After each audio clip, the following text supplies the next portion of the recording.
In a previous existence, when the traffickers stormed in, I intervened to rescue my brother Noah, resulting in my own abduction instead. 15 years have passed since then, and my biological parents located me. However, I never experienced genuine affection from my family. I was perpetually wrongfully accused and betrayed by the impostor daughter. Noah consistently held the hand of this fake daughter and regarded me with contempt. Ava remains my soul sister. As per his wish, the impostor daughter ultimately killed me. Upon reopening my eyes, I found myself back on the day the traffickers arrived. 6-year-old Noah was in a panic, crying out, "Sister, help me!" Unlike my previous life, I did not charge forward. Instead, I responded calmly, "Bro, see you in 15 years. Quickly, grab that little boy. Don't let him escape." Urgent voices echoed around me. Suddenly, I was jolted back to the present, seated on a children's cart. 6-year-old Noah was running and weeping. The scene felt eerily familiar. I instantly realized I had traveled back in time to when I was 6, the day the traffickers abducted me. Before long, the aggressive old woman seized Noah and attempted to drag him towards a van across the street. "Sister, help me!" Noah was in sheer terror. In my former life, witnessing my brother being taken, I had driven the cart directly at the woman. She lost her balance, taken by surprise, and Noah managed to break free. I yelled, "Brother, get on!" Noah swiftly climbed onto the cart, but as I turned, I was thrown off. The enraged woman caught me, and while Noah escaped unharmed, I was taken away to lead a harsh and sorrowful life. "Sister, help me!" Noah's cries persisted. The woman and her accomplices had clearly spotted me. Without hesitation, I sped away. Watching Noah's distant cries, I calmly stated, "Bro, see you in 15 years." After Noah was taken, my parents were devastated. They issued missing person reports and posted reward notices on television and in newspapers, but their efforts were futile. Reflecting on the family I was sold into, they lived in a remote area. Even a trip to the town market took an eternity. Noah likely wouldn't fare any better. My parents were heartbroken then, but eventually, their grief would fade. Just as in my previous life when they lost me, their spirits were shattered. Later, they adopted a daughter to fill the void of my absence. They lavished her with love and provided her with everything she desired. Even after they found me, she maintained her position within the family. The most astonishing moment was when she fell ill and required a kidney. Both my parents knelt and pleaded with me to donate one. Thus, nothing is truly irreplaceable, not even family. Time passed swiftly, and nearly a year had elapsed since Noah disappeared. I frequently expressed to my parents how lonely I felt without my brother. Each time, my mother would begin to cry. She suggested to my father that perhaps we should adopt a boy. I had a premonition that events would unfold similarly to my past life. When my parents shared their decision, I responded, "Can we adopt a brother? I want a brother who can take care of me in the future." My parents looked somber, but did not object. Since my approval was necessary, they took me to numerous orphanages. None of the boys met my approval. One day, we visited a rundown and poorly situated orphanage. As we were about to leave without finding anyone I liked, the plump director proposed adopting a girl, mentioning there was a well-behaved and intelligent girl around my age. Exhausted from the search, my mother agreed to meet her. When the girl appeared, I froze. It was Ava, the girl my parents cherished in the previous life. She seemed astonished to see me, her sweet smile shifting to surprise. How could this be? We locked eyes. My mother frowned and inquired, "Miss Victoria, is this the girl you mentioned?" The director felt embarrassed. "I'm sorry, Mrs. Strauss. Ava probably got excited seeing you for the first time." "Ava, this is Mr. and Mrs. Strauss, the directors of Novep Group. Please be polite." Ava quickly adjusted her demeanor, behaving courteously and cautiously. "Hello, Uncle and Auntie. Sorry for my earlier rudeness." My mother nodded, observing her with interest. She posed several questions to Ava, which Ava answered flawlessly and courteously. Afterwards, I could tell my mother was pleased with her. Even my father seemed happy. However, none of that mattered because I was the one determining Ava's future. I, Tessa, held the power. "Tessa, should we bring this sister home?" My mother gently asked beside me. "No." The moment I spoke, Ava's face paled. She looked at me desperately, attempting to speak but restraining herself. My straightforward refusal surprised my mother. She tried to persuade me, suggesting that having a sister could be enjoyable, playing dress-up and hide-and-seek together. No, seeing my unwavering stance, she sighed.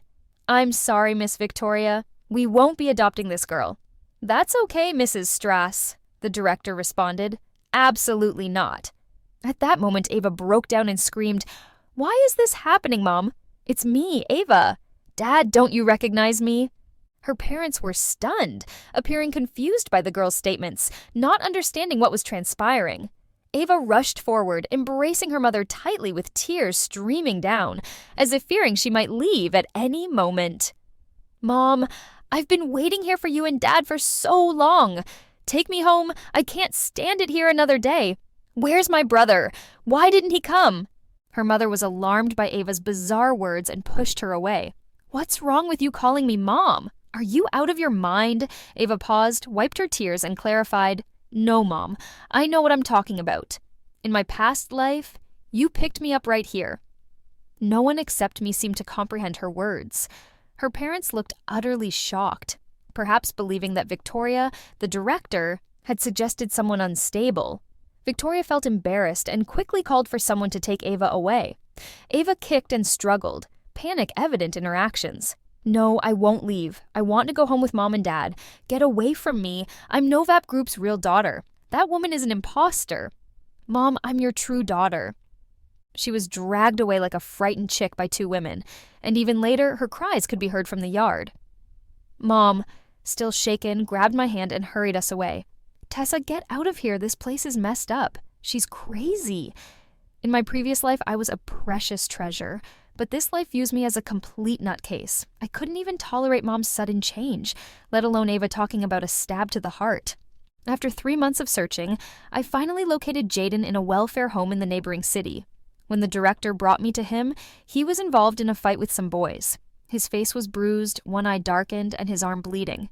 Despite being beaten down, his eyes were resolute, resembling those of a little wolf, unwilling to yield. My eyes welled up instantly, recalling how in my past life, whenever I was bullied in the orphanage, he would defend me, even if it meant facing 10 against 1. Even when he was severely beaten or punished by the director with no meals for 3 days, he always comforted me with a carefree tone. "Don't cry. Didn't I teach them a lesson for you? But you got hurt badly. Doesn't it hurt? A small cut is nothing for a man. Don't worry. I promise to protect you." Those strong words remained vivid in my memory. "Jaden, this time it's my turn to protect you."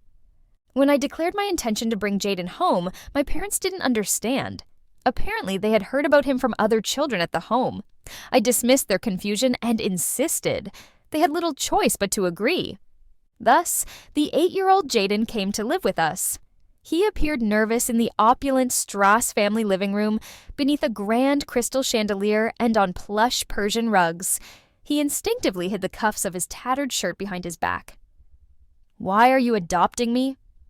I took him to an upstairs room, pulling back the heavy curtains. The floor-to-ceiling windows allowed dappled sunlight from a ginkgo tree to filter in. Turning around, I smiled warmly at him because in this life, it was our turn to enjoy the good things. He didn't understand and simply looked at me, confused. "Who's this?" Jaden asked, pointing to a picture on the shelf. It was Noah from his 6th birthday last year, sitting in a toy car. "Nobody." I picked up the picture frame and threw it directly into the trash. I remembered in my previous life, Noah had coldly declared that Ava would be his only sister. Fine. In this life, I didn't need him as a brother either. After some time, Jaden looked at me again, confusion and defiance in his clear eyes. "How long will you keep me? 3 months or 6? From what I knew, Jaden had been rejected twice before. One couple had taken him merely for display, to enhance their factory's brand image. With the press promoting them, they adopted Jaden and then neglected him. He was beaten daily by their overweight son, but he endured it to attend school and avoid being mocked as an orphan. At only 5 years old, he persevered. When the abuse intensified, that boy pushed him down the stairs. Their factory went bankrupt, and they returned Jaden to the orphanage. Before leaving, Jaden couldn't bear it any longer and fought the overweight boy, making him cry. Since then, he learned that fists were his only means of defense. About 6 months later, a childless couple tried again. He was luckier this time. Though not wealthy, they treated him fairly without abuse. However, soon after, the woman became pregnant. Without hesitation, they returned him to the orphanage. After that, Jaden lost hope. He stopped expecting adoptions, became more irritable, frequently got into fights, and isolated himself. Until I arrived at the orphanage, both of us outcasts, and became friends. Reflecting on all this, I walked over to Jaden and said seriously, "It's not 3 months or 6 months. You can stay here forever until you decide to leave." He simply stared at me, his bright dark eyes sparkling like stars in the night sky. We remained silent for a long time. Although my parents initially opposed bringing Jaden into our home, they quickly changed their minds. No one knew better than I how intelligent Jaden was. After just 3 piano lessons, he could play an entire pop song from memory. And after only 2 months of piano lessons, the teacher could no longer defeat him. In academics, he was reading 5th grade math books while in 3rd grade and never scored below perfect in language arts. My parents began to smile more, especially after receiving endless praise from Jaden's teachers. They invested as much effort into nurturing him as they did with me. They enrolled him in enrichment classes that interested him. They also took him to elegant parties, so Jaden could socialize with other children from affluent or influential families. With his good looks and exceptional intellect, Jaden stood out. His reserved nature did not overshadow his qualities. Even some prominent figures started scheming to marry their daughters to him, hoping to become in-laws with my father. My father was flattered, but politely declined. Jaden was still too young after all. From then on, my parents became even more attentive and strict with Jaden's education, treating him no differently than me, their biological daughter. Jaden and I grew as close as if we had known each other in another lifetime. One day after school, something unexpected occurred. A shadow suddenly darted into the road, startling our driver. He swerved, losing control. The car drifted to the opposite side, but Jaden quickly reacted, lunging over and shielding me in his arms. With a loud crash, the car collided with a flower bed by the roadside. Jaden anxiously checked me over. "You okay?" I sighed in relief and shook my head. "I'm fine. Luckily, only the front of the car was damaged, and the 3 of us were unharmed." The driver's face had turned pale. Angry, he exited the car to find a little girl standing before him. "Marcus, it's me, Ava," the girl announced, her face beaming with joy. "Kid, do you realize how dangerous that was? Where are your parents?" The driver responded sternly, "Where are your parents?" Ava looked disappointed. When she noticed Jaden and me inside the car, her eyes widened in shock. "Tessa, why are you 2 together?" Jaden turned to me and asked, "Who is she? Do you know her?" I shrugged. "Nope." Ava's face turned pale, and she shook her head frantically. "No way, this can't be happening. Where's Noah? Where is he?" Marcus also turned to me. "Miss, is she your friend?" "I don't know her. Let's just go," I replied. Taking my cue, the driver re-entered the car and started it, while Ava in desperation ran up and banged on the window. "Tessa, you can't leave. I have to go find my mom with you."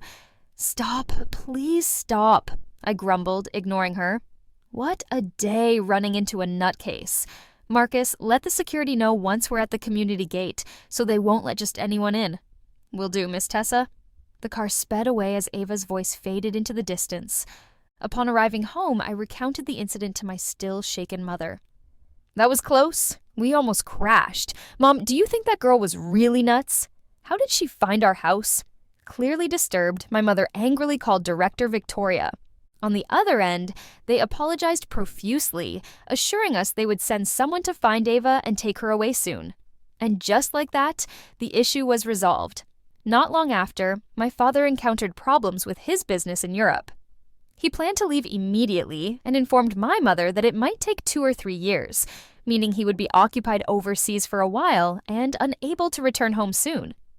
Thinking about the clingy Ava, I didn't hesitate to suggest to my mother, "Hey Mom, why don't we move and live with Dad?" She quickly agreed. Just 2 weeks later, our family boarded a plane to France, soaring over 10,000 meters high. I gazed at the clouds below and silently waved goodbye. Goodbye, Noah and Ava. If we're meant to meet again, let's see each other in 14 years. Keep hanging on through whatever life throws at you. Don't get yourselves into any trouble. And please don't give up. Live like ants, poor, pitiful, painful, and without any dignity. After all, that's how I survived my past life. I'm sure one day we'll meet again. As I exited the terminal, I immediately noticed Uncle Marcus holding a sign with my name. After all these years, he still looked the same. I quickly waved at him, but he didn't seem to notice. I finally approached, took the sign from him, and laughed. "What were you thinking about? I've been calling you for ages." "Are you Miss Tessa?" he asked in disbelief, his eyes widening. "Wow, you've really grown up and gotten even more beautiful." "I've always been beautiful," I teased. Uncle Marcus nodded excitedly, tears nearly welling up. Yes, Miss Tessa has always been beautiful," I teased, and Uncle Marcus nodded excitedly, tears almost spilling over. Yes, Miss Tessa has always been beautiful," he continued, then glanced behind me. "Did you come back alone? Where are the chairman, Madam, and young Master Jaden? They'll be here in a couple of days. They are waiting for Jaden's last show before coming. You know how my parents are. They never miss any of his performances." Marcus nodded in agreement, clearly understanding. "For the boss just can't stop talking whenever we mention young Master Jaden. Every time he calls me, it's like an endless stream. He's always discussing Jaden's performance in Vienna last month, or how he's set to perform at the White House next month. Sometimes I try to ask about your life, but I can't get a word in. Someone who doesn't know us might even think Jaden's the biological son." I chuckled and shook my head. "I bet you actually want to ask about Luca, but you don't want to interrupt my dad. Luca is Uncle Marcus's son. He went to study in France 10 years ago and has been living with us ever since." "Nope, I don't care about that little brat situation. All he does is ask me for money. Nothing good ever comes of it," Uncle Marcus rambled on. On the way back, I noticed the city's central business district had giant posters of Jaden everywhere. After a 14-year hiatus, the piano prodigy was back for his first live performance in the country. It was clearly a great marketing strategy. Our old house had long been sold. 3 years ago, my father purchased a mountaintop villa in the suburbs. The scenery was breathtaking, and it had just been renovated last year. This was my first time stepping into the place. The renovation looked excellent, closely resembling my dream home. All those hundreds of drafts that Jaden and I drew before the renovation weren't in vain. We simply wanted to create the perfect, comfortable house so our parents could enjoy their stay when they returned. Uncle Marcus began rambling again. "Miss Tessa, why do you all prefer living so high up in the mountains? Sure, the view is nice, but you young folks have got to drive carefully. These mountain roads twist and turn, with cliffs below. No speeding, understand?" "Got it, Uncle Marcus." While soaking in the tub, I heard the phone ringing outside. I was too exhausted from flying to bother getting up to answer it, but the caller seemed persistent, letting it ring for a full 10 minutes. I had no choice but to get up and answer it. "What are you doing?" The clear, warm voice spoke into my ear. I was wrapped in a bathrobe, lounging lazily on the couch. "Master Jaden, I'm soaking in the tub. Does it have to be now?" "Yes." The line went silent for a moment. "I booked a flight for the day after tomorrow." Jaden's voice sounded somewhat weary. I guess he's been practicing a lot lately. "All right then. I'll give you a proper welcome back." There was a light chuckle on the other end. "So, how'd the performance go?" "It went well." "Congrats?" "Congrats." "Okay, it's 11:30 now. Go to sleep. You shouldn't stay up late." A soft sigh drifted through the phone to my ear. "Got it? Good night." "Good night, love ya." There was a pause before the call ended. "You said what now?" "Good night. What's the next thing you said?" "Love ya." It went quiet again. Even the breathing felt held back. I laughed and said, "What? Can't I say that? Last time I heard your fans saying it at the airport." 3 seconds later, the dial tone signaled the end of the call. 2 days later, Uncle Marcus picked up my parents from the airport, but I didn't see Jaden with them. I heard he was taken by people from the event organizers and probably wouldn't return until nightfall. Well, I specially asked the auntie to make some Wellington steaks. Looks like he won't get to enjoy them.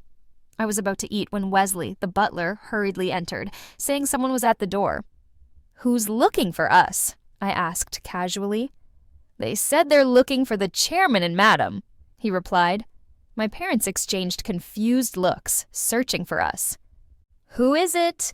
Wesley seemed conflicted but eventually spoke up. "He's the chairman's son?" After 16 years, I saw Noah again. His attire wasn't impressive, but it wasn't shabby either. At least his clothes were clean.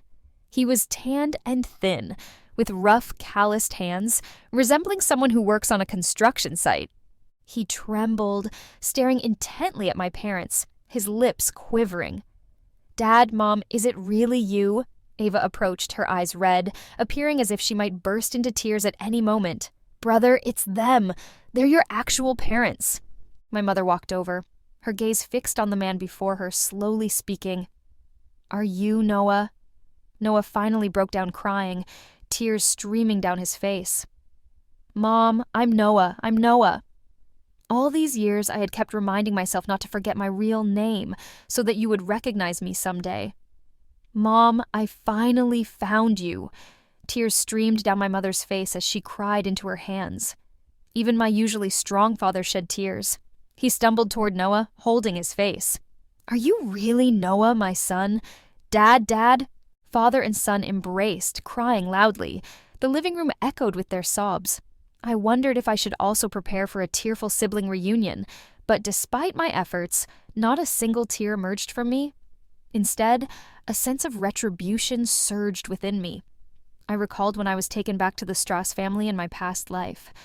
Noah wore a simple blue shirt with dark trousers, his gaze proud, resembling some TV drama mogul.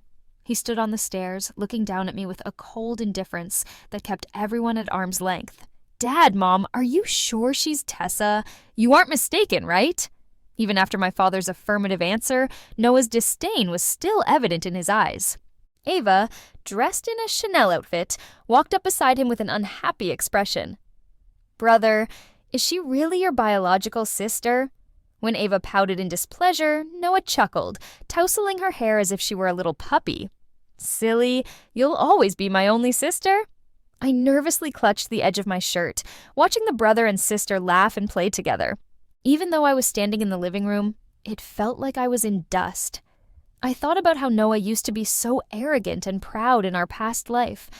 Now he was just this dark and skinny man, looking like an ordinary worker. He was even shorter than he had been before, standing at only about 5 feet 7 inches at most. It seemed life had been too harsh on him, and he hadn't received enough nutrition. "Are you Tessa?" Noah finally noticed me after the crying subsided. I offered him a polite smile. "That's me." He walked over, scrutinizing me from head to toe. His gaze had an unsettling vibe. Long time no see. His voice was rather indifferent. "Yeah, it has been a while. 16 whole years since we last parted. Fate sure has its mysterious ways. I just extended our reunion by a year because I was too overwhelmed with schoolwork to graduate." "Long time no see, big brother." Noah nodded as if he remembered something. "Oh, right. Mom, Dad, let me introduce you to my adopted sister, Ava. These two are the epitome of sibling love. In our last life, they were a wealthy power duo. Now they're just struggling siblings." Without her Chanel outfits, Ava wasn't the glamorous, noble lady she used to be. Instead, she had rough skin, a yellowish complexion, and a slender frame with limp hair. Her clothes were new but appeared cheap, likely costing less than $100 altogether. Even my housemaid's daughter seemed more refined than her. When Ava noticed me looking at her, she appeared genuinely embarrassed and uneasy. Her eyes flashed with a hint of malice and resentment. It was clear she despised me, and boy did she hate me. But I understood. I was the reason for her tough, impoverished life. She had almost been adopted by our parents after all. But that didn't matter now. No matter how much she hated me, it didn't match the hatred I felt for that day Noah kidnapped me to the hospital to forcibly take my kidney for her. Those days in the hospital bed were like living hell for me. I despised Noah, Ava, Mom, and Dad. I hated them all. If I had a choice, I would have wanted us all to perish together, disappearing into nothingness. But what good would that have done? None at all. After the surgery, my enemies were healthy and happy. Meanwhile, I developed an infection from the poorly healed wound, and my health deteriorated. I eventually died of kidney failure a few years later. Mom and Dad clearly didn't realize Ava was the one they almost adopted back when she was a child. They politely thanked her for finding their son and for supporting and helping Noah. They even warmly invited her to stay. Ava had obviously gone through a lot to find Noah and receive this invitation. She had likely been searching for him for over a decade. Even though both sides were fairly certain about the reunion, Noah suggested a DNA test just to be certain. Dad didn't object. All afternoon, Mom sat with Noah on the sofa, tears in her eyes as she talked. She inquired about his life and reminisced about his childhood. She couldn't stop talking.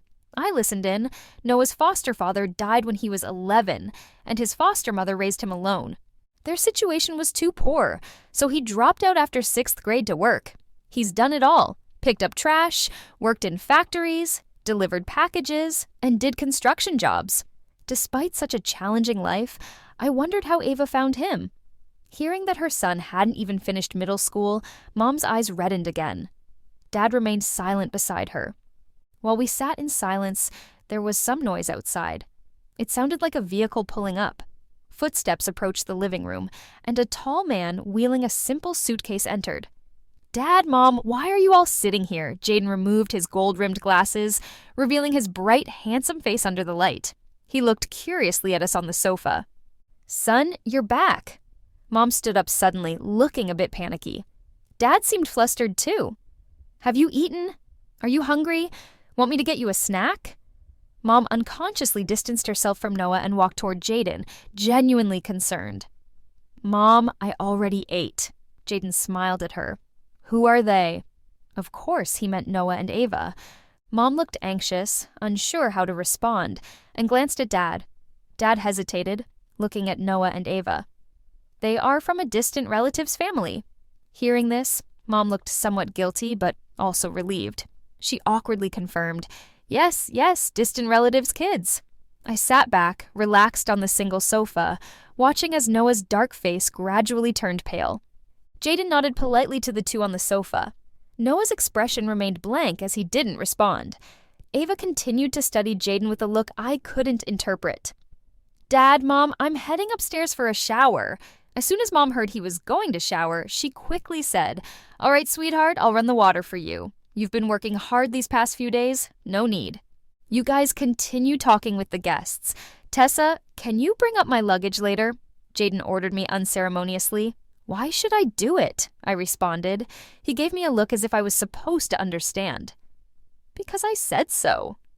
Jaden went upstairs, and the living room fell into complete silence.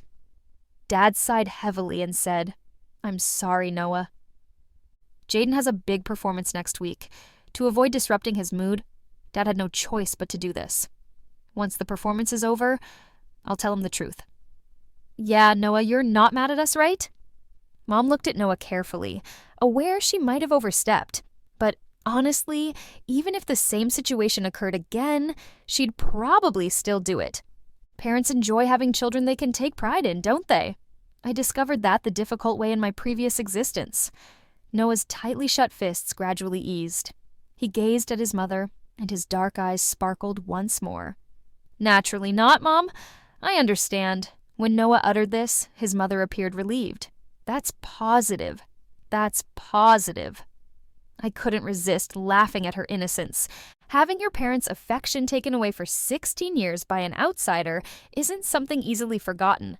Just like in my former life, and Noah's in this current one, life oscillates like a pendulum, doesn't it? Hey, my dear brother, do you now comprehend what it's like to be helplessly wounded by such deceit? You truly despise someone, yet to avoid disappointing your parents, you must strive to satisfy them. Even though they are your biological parents and your real brother, you never feel like you belong. At family dinners, they are a unit of 4, and you're merely an extra. At social gatherings, when guests inquire about me, my parents evade the questions. Then, the impostor daughter steps in confidently to provide an explanation. At parties, when guests ask about me, my parents dodge the inquiries. Then, the fake daughter confidently steps forward to clarify that she's our nanny's daughter seeking employment. It's amusing. I'm the genuine daughter, but the fake one refers to me as the nanny's daughter looking for a job. And no one corrects her. Not even my real parents or brother. It almost convinced me, if not for my vivid childhood memories. The following morning, I descended the stairs to find Jaden already at the table with a glass of milk before him. "Morning, brother." He coughed slightly, his face tinting a bit red. "What did you just call me?" I laughed softly. "You're aging too quickly, losing your hearing." Jaden gave me a calm glance. "You always say strange things." I shrugged. "Is calling your brother strange?" Just as Jaden was about to reply, Noah and Ava came downstairs. "Morning." He courteously greeted them both. Noah nodded but remained silent and detached. Ava, however, smiled at Jaden. "Morning." Jaden, typically sensitive, quickly picked up on the tension at the table, which puzzled him. I cleared my throat and spoke in French. I have something to tell you. Don't be shocked." All three looked at me. Noah and Ava didn't understand French, at least not in the previous life, and judging by their expressions, not in this one either. Then I repeated without hesitation, "This man is my lost brother. We reunited with Mom and Dad yesterday." Jaden looked stunned, instinctively replying in French. "Then why didn't they inform me last night? You have a performance coming up and they didn't want to disrupt your practice." He seemed to consider it. "Makes sense." "What are you two discussing?" Ava abruptly interjected. "Just saying the bread tastes great. Why can't you say the bread tastes great in Chinese?" Did she forget how they mocked my fashion and appearance in English at the table in the previous life? I thought I didn't understand because I hadn't secretly recorded and translated their words. I wouldn't have realized how much the fake daughter despised me.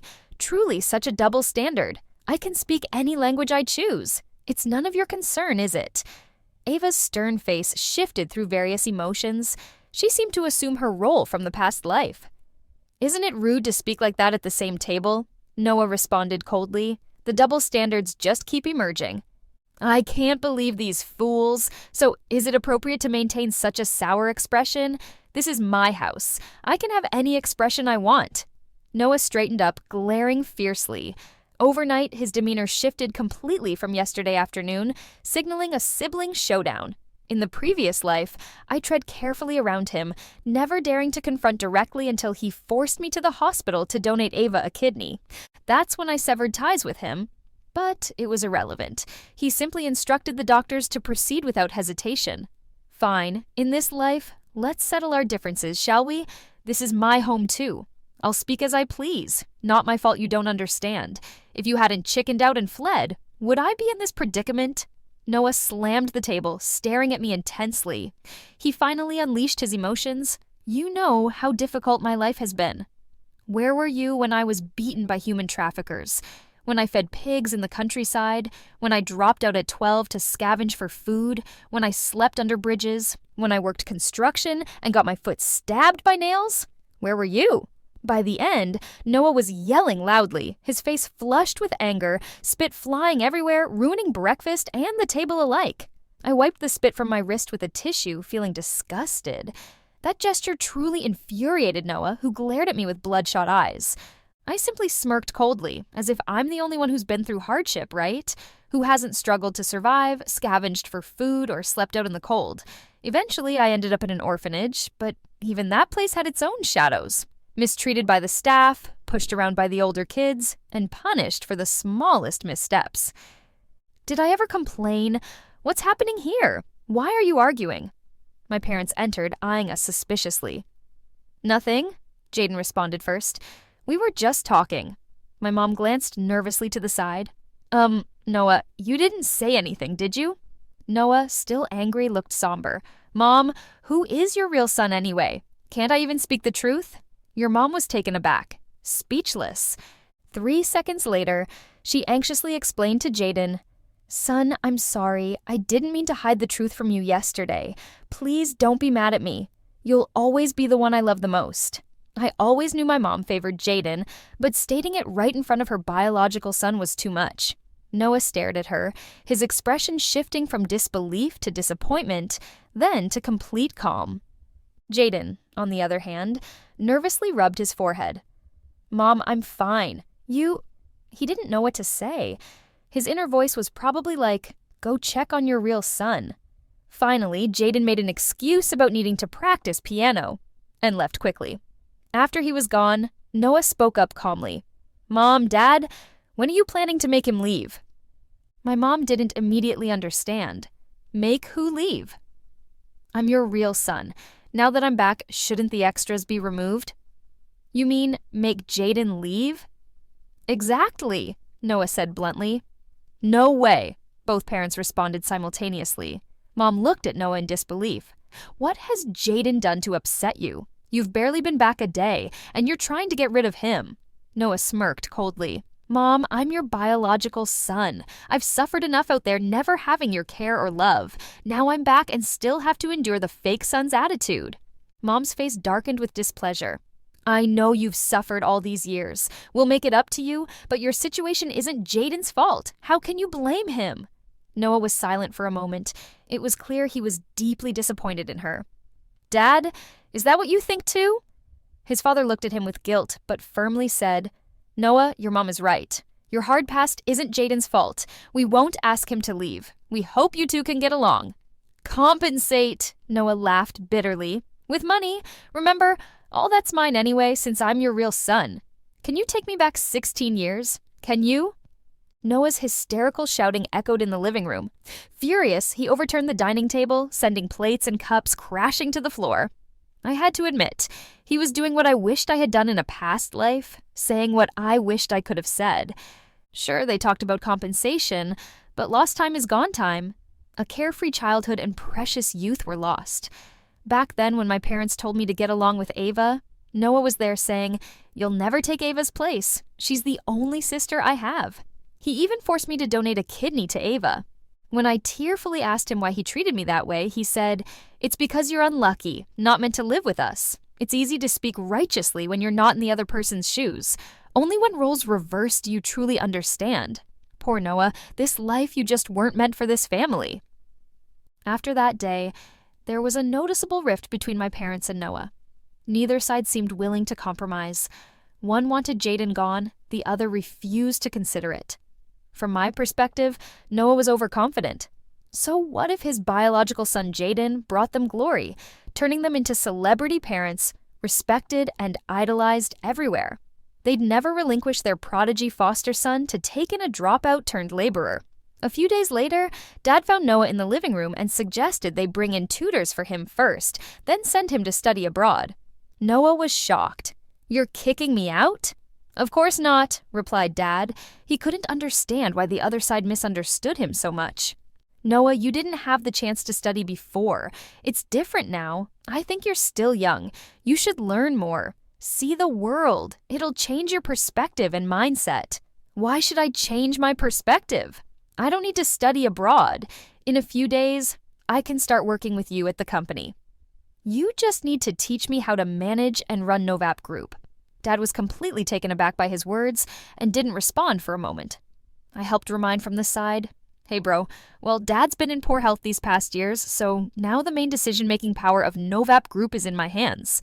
Noah's face changed instantly and he stood up abruptly. Why, what do you mean why, Tessa? How much more are you going to take from me?" I couldn't help but chuckle. "When did Novap Group become yours? I'm the eldest son of this family. It was always meant to be mine." Noah retorted loudly like a firecracker ready to explode. "So what if you're the eldest? Novap Group belongs to Dad, and it's not your turn to speak yet. I said it's mine, so it's mine. This is what you all owe me, and it should all be compensated to me. He must be crazy if he thinks he deserves the entire Novap Group as compensation." "Enough." Dad finally got angry and shouted, "How can you, a mere laborer, manage a company? Are you delusional?" Daydreaming. "If you want to be part of Novap Group, you need to be like your sister. At least graduate from Stanford Business School." "Do you have the qualifications for that? You dropped out in middle school. By the time you get into Stanford, it'll be way too late." When Mom and Ava arrived after hearing the commotion, the living room fell silent. Noah stared at Dad, eyes filled with resentment and humiliation, then screamed hysterically, "I'm your biological son. It's you who misplaced me. Now you despise me for being a laborer. So what if I am? I'm your real son, and the one who plays piano is the one you brought back from the orphanage. Are you losing it? Ignoring your own son but fussing over the piano player every day? You both must be out of your minds." A loud slap landed on Noah's face. Dad was shaking with anger. "Get out! Get out of here!" A day filled with chaos concluded. Noah, of course, didn't leave. He couldn't bear to. Father-son relations hit an all-time low. Even Mom had grown colder toward Noah because he even scolded her. Additionally, with Jaden's first domestic performance on the horizon, she had even less focus on this biological son. Friday afternoon arrived, and Dad and Mom got dressed early, ready to head to the concert hall. Jaden had already reserved front-row tickets for us. Out of courtesy, he had invited Noah and Ava to watch his performance a couple of days ago. But by 4 in the afternoon, Noah was still locked in his room. Ava, on the other hand, was dolled up and joined us in the car. As expected, the performance was a success with a full house. After the applause died down, when we went backstage to see Jaden, he was surrounded by reporters. Some reporters recognized our family and started taking photos, throwing all sorts of questions our way. Luckily, my parents were accustomed to these situations, handling everything calmly for the cameras. Ava, initially shy, quickly adapted. After all, she faced cameras plenty during her past life as a Novap Group daughter. Among the reporters, most knew my parents and some recognized me, but no one knew Ava. Eager reporters immediately began speculating about her relationship with Jaden, probing if she was his girlfriend. Ava laughed lightly, covering her mouth. One well-known TV station wanted to book my parents for an interview, focusing on their perspective on raising a piano prodigy. So, our parents weren't around, and Ava was in the spotlight. I just stood there watching her perform. The next day, rumors about Jaden's relationship trended. Ava's less than striking face appeared on phones everywhere. Fans expressed disbelief, but couldn't explain why this girl was with his parents and sister backstage. Jaden's social media exploded. Oh my God, does my idol have such bad taste? I'd be a better choice. I thought about it all night, still couldn't understand how I lost. After that day, Ava noticeably craved Jaden's attention. She'd show up for breakfast with him every morning and quietly take milk from the nanny to his room in the evening. They'd discuss piano and violin. Oh, right. In her past life, Ava played the violin. She wasn't exactly gifted or hardworking, but far better than amateurs. It happened Jaden had some violin practice as a kid, so Ava would casually bring a violin over, playfully asking for tips. She wasn't embarrassed. I cringed for her. One night, Ava, draped in a sheer dress, climbed the stairs with milk in hand. Without a word, I grabbed the milk and downed it. Her face darkened. "That's not for you." "I know. I did it to warn you. Don't waste your time. Jaden's not someone you'll catch." Hearing this, she laughed lightly, her attitude direct, almost taunting. "How do you know I can't snag him? Just another guy. You seem quite experienced. If you don't believe me, let's see what happens." Under her gaze, I knocked on Jaden's door, leaving it slightly ajar on purpose. Jaden had just finished showering, wearing a robe, his wavy black hair dripping wet. He casually dried his hair with a towel. His damp face looked refreshingly handsome. "What's up?" he asked me.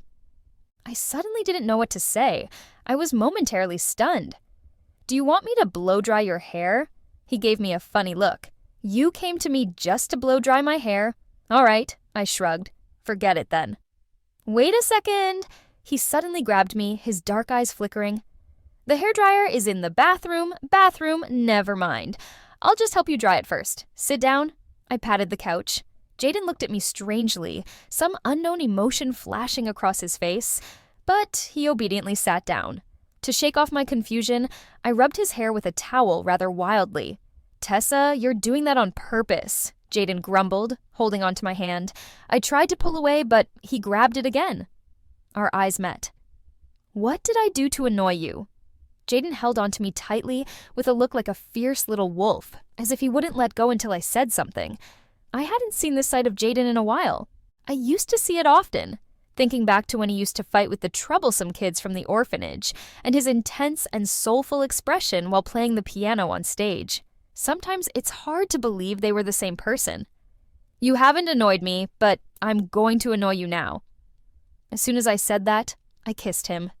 Jaden seemed taken aback. After a brief moment, he kissed back.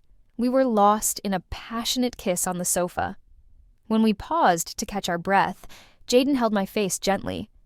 Are you sure we want to do this?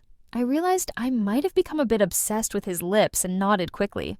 I'm sure. Jaden chuckled softly, his tone tender. I was just about to ask, why does your mouth taste like milk? Outside, I heard the sound of a cup shattering and quick footsteps fading away. After asserting Jaden as mine to Ava, she backed off considerably. I thought she'd given up, but I didn't expect she had been planning something significant. At the end of the year, I flew to Germany for company business. During those 2 days, my parents were set to film that old interview. Jaden, Noah, and Ava were the only ones at home. On my way back, I took a 2 p.m. flight and didn't get home until 1 a.m.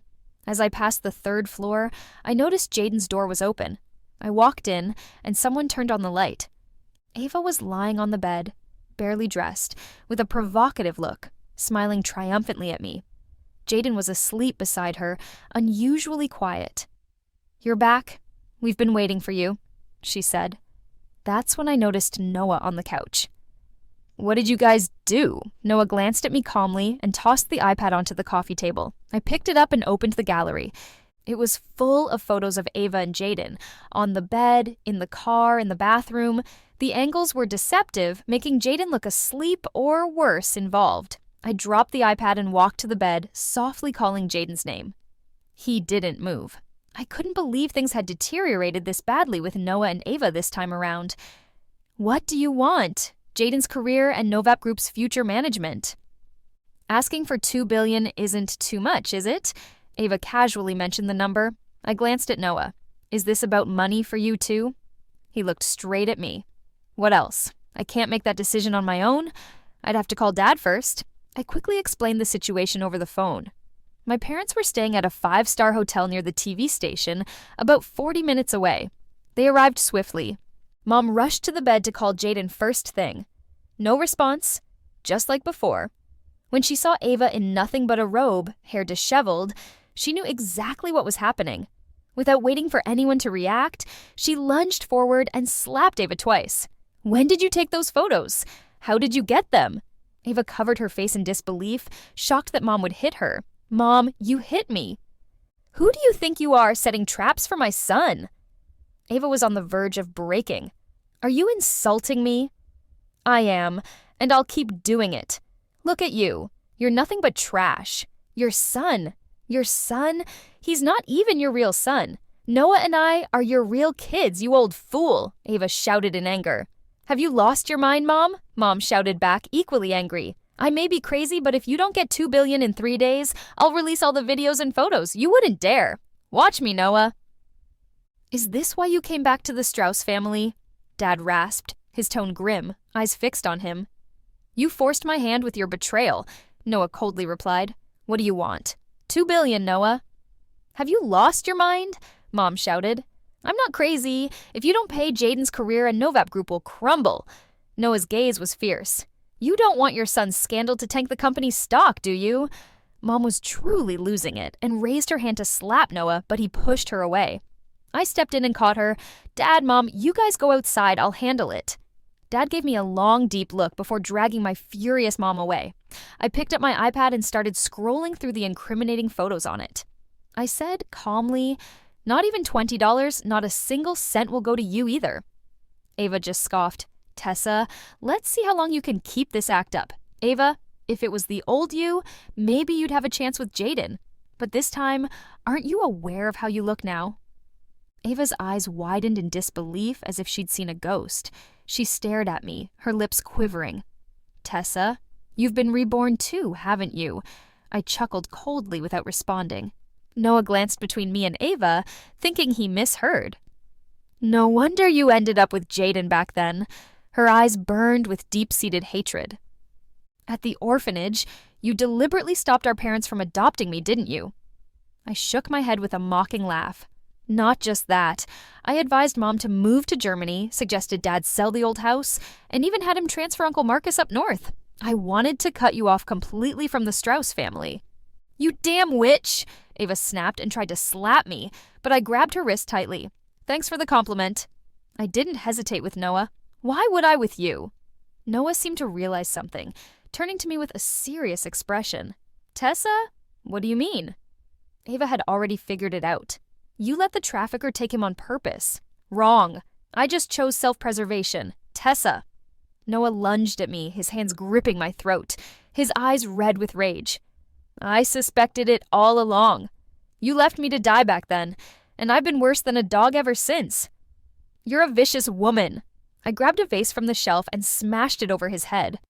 Noah groaned in pain and released me. You lived like a dog because you deserved it. You're a beast, so live like one. I saved you once, but look how you treated me, you ungrateful jerk. Do you know how happy I am every time I hear about your miserable life? I could party over it. Noah, look at you now. Huh, how did you end up so short and ugly this time? You're not even as tall as me. Ava, how do you not laugh every time you see him? He's like 15 centimeters shorter than in the past. Kudos to you for searching for him all these years. But it's all for nothing. This Noah is a total failure. He belongs in construction, hauling bricks. Ava's teeth ground furiously, her mouth making clicking sounds. So what? At least I won once in the past life.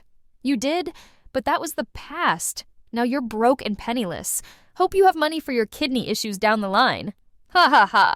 Ava burst into hysterical laughter. Why would I be broke? Aren't I about to get $2 billion soon? You wouldn't want to see Jaden's career ruined or Novap Group go bankrupt. I didn't argue. I just pulled up the security footage from this room and the garage downstairs on my phone. In the footage, Ava and Noah are shown dragging an unconscious Jaden into a car, posing him for the camera. A little later, they drag him into an elevator and up to a room on the 3rd floor to do the same. Reborn again, those two are nothing but greedy and stupid. How much did you both ask for? $2 billion. Sorry, I don't have $2 billion, but maybe I can put in some effort to get you to 20 years behind bars. Though I doubt it. You neither killed nor set fires. Maybe just a few years and you're out, but I'll make sure you both crawl out of my life like stray dogs, empty-handed, and enjoy some prison meals. Ava and Noah did not anticipate the tables turning on them so swiftly. Their faces showed disbelief, as if they realized their own stupidity. Why are you doing this to me? You have everything now. Why won't you let me be? Ava looked up at me, murmuring, You pushed me, Tessa. So what if we both die? Without money, I won't last long anyway. Dragging you with me wouldn't be too bad. She walked over, yanked my hair, and dragged me toward the balcony. Ava! Noah called out to her from behind. Ava looked like a madwoman, gripping my hair, screaming hysterically on the balcony. Why, Noah? Why are you so useless this time? Why can't you protect me like before? I searched for you for 14 years. 14 years cheated out of money and love. Whenever there was a hint of you, I ran for it, only to end up here. Might as well end it all. We'll die together, Tessa. She violently dragged me, trying to pull me over the balcony ledge. The railing was low, barely reaching my waist. It would be easy to fall over. Ava was beyond reasoning now. I gripped the railing tightly, trying to keep myself stable. No, to not end up going down with her. Compromising was the only option. Ava, I've got $5 million cash in my room. You and Noah should take it and leave fast, but promise me you'll never come back to the Strauss house. Her frantic movements suddenly ceased. What did you say? If you promise me you'll never come back to the Strauss house, I won't call the cops. The $5 million is yours. It's plenty for any future surgeries you might need. Noah heard this too and looked insulted. You think $5 million is enough? Are you nuts? Greedy people never seem to have enough. This is all the cash I have. Take it or leave it. Ava began to calm down. How can I trust you? What if you call the cops the moment we're gone? I can hand over the money in front of my parents. As long as you never return to the Strauss house, I won't release any footage from the cameras. As for calling the cops, Noah is still my parents' child. Even though they're deeply disappointed now, they wouldn't want him completely destroyed. Maybe she saw some logic in my words, because Ava let go of me. We'll do it your way. Noah hauled 2 huge bags full of cash to the underground parking lot. Just as I said, my parents were so disappointed in him that they didn't even bother to see him off, knowing he was leaving for good. Ava picked a red Lamborghini, the car she loved most in her past life.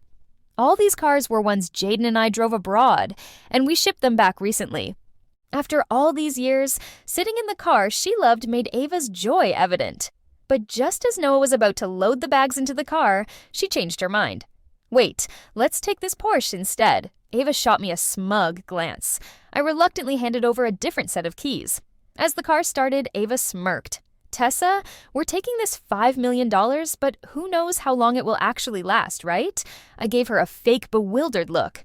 Streams of frustration, anger, and regret filled my eyes, but I was helpless, left with only a glare as they drove off. Ava's triumphant smile was etched in my mind. I composed myself, took the elevator to the 3rd floor, and looked out at the winding mountain road nearby. Uncle Marcus's words echoed in my ears. Strange, Miss Tessa.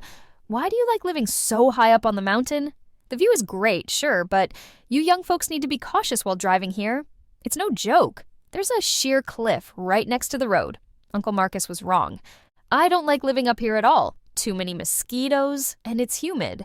Most importantly, that mountain road is terrifying, and the sheer cliff next to it even more so.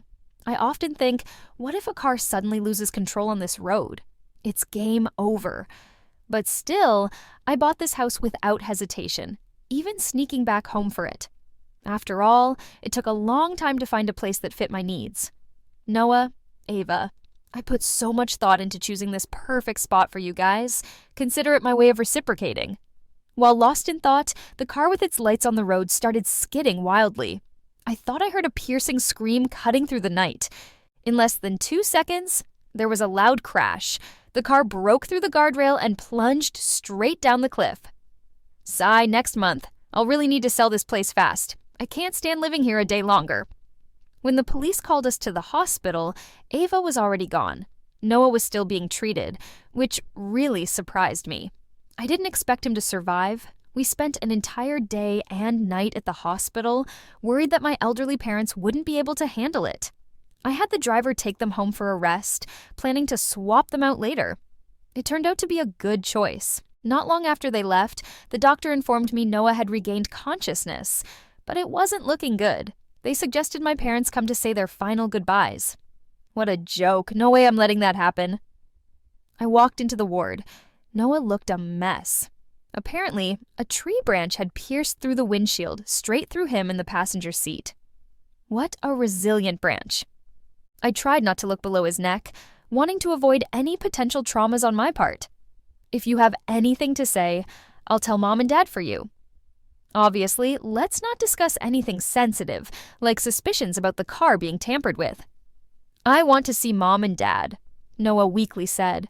Despair flashed across Noah's face, a look of true hopelessness. His face turned pale as he spoke again, slowly. Tessa, did you enjoy this life? What does he mean by that? I eyed him suspiciously. Did you remember the last life? Even as weak as Noah was, his eyes held a familiarity, a sort of arrogance, and a pretentious attitude that kept everyone at a distance. Yep, that seemed like the Noah from the previous life to me. Last night's accident? It was you, wasn't it? Noah wheezed out, blood trickling from his mouth. It looked like he not only regained memories from the past life, but also experienced a significant IQ boost. Good thing there are no cameras in the room. So let's have this conversation. Yeah, using our lives in the past life to exchange for yours and Ava's in this life seems fair, right? I don't have many redeeming qualities, but holding grudges is definitely one of them. Noah stared at me, his lips trembling. Hate me? Go right ahead. My revenge is complete. I'm ecstatic. I just want to know, when were you reborn? I swore I'd never been more serious in my life. It was the day we encountered that trafficker. Don't you remember? When that old lady took you, I was waving goodbye to you. I said, bro, see you in 15 years, but it was too far for you to hear. Noah was practically coughing up blood. I shook my head and continued talking about how I felt. Not only that, I even know you were taken to a place called Dine Village, right? When you mentioned it to our parents, I figured it out right away. Noah was coughing more, with more blood coming out. His fingers trembled as he pointed at me, his eyes slowly losing focus. You're cruel. Am I? Absolutely. You have to be tough to get revenge. Last life, when I found out Jaden was killed by you, I promised I'd become a demon to take revenge on you and Ava. When Noah was buried, Mom cried rivers of tears. Dad seemed to age overnight. No one would have thought that our recently reunited son would end up like this. But that's okay. Heartache and sorrow are temporary. After a while, when the sadness fades, they'll go back to living peacefully. Last life it was me, this life it's Noah. Nothing really changes them. They are fair. They never showed favoritism. I used to resent them too. But that's life. What can you do? At least this life. They helped Jaden grow up safe and sound, away from the chaos and hardship of the last life. They made him the brightest star in the crowd. For that, I'm willing to make peace with my folks, because Ava and Noah drugged him with some hallucinations and sedatives. Jaden stayed in the hospital for a few days. Uncle Marcus picked him up when he was discharged. The house was quiet, right when it was Noah's 7-day memorial. Our parents went to a temple. I was browsing the web, thinking about when to put the house up for sale. Probably in the next month or two. How are you doing? Jaden walked over, looking a bit worried. Yeah, I nodded. He looked momentarily confused, then hugged me softly. If you want to cry, just cry. It's okay. I turned off my phone, feeling a little puzzled. Why should I cry? Jaden let go, looking a bit curious. Are you really all right? My relationship with Noah isn't as strong as you'd think. We were like strangers after all these years, especially after what he and Ava did to you. Jaden seemed to remember something. Those photos. Don't worry, I've handled it. The thought of him and Ava in bed together made my skin crawl. I couldn't help but nag. How could you not have been on guard around others? Even at home, you should stay vigilant. He rubbed his forehead. Do you hear yourself? Thank God you and Ava didn't do anything physical. If you had, you'd be single forever. You can be with anyone, just not Ava. He seemed to catch something off, cutting me off. What do you mean by anyone? I covered my mouth, looking apologetic. Sorry, I misspoke. You can't be with anyone, especially Ava. You and Ava got beef. Jaden's brow furrowed like he wanted to dig deeper.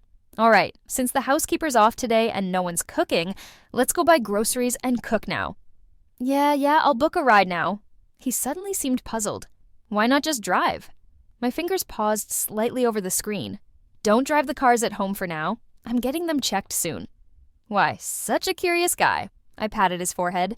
No reason, just a secret.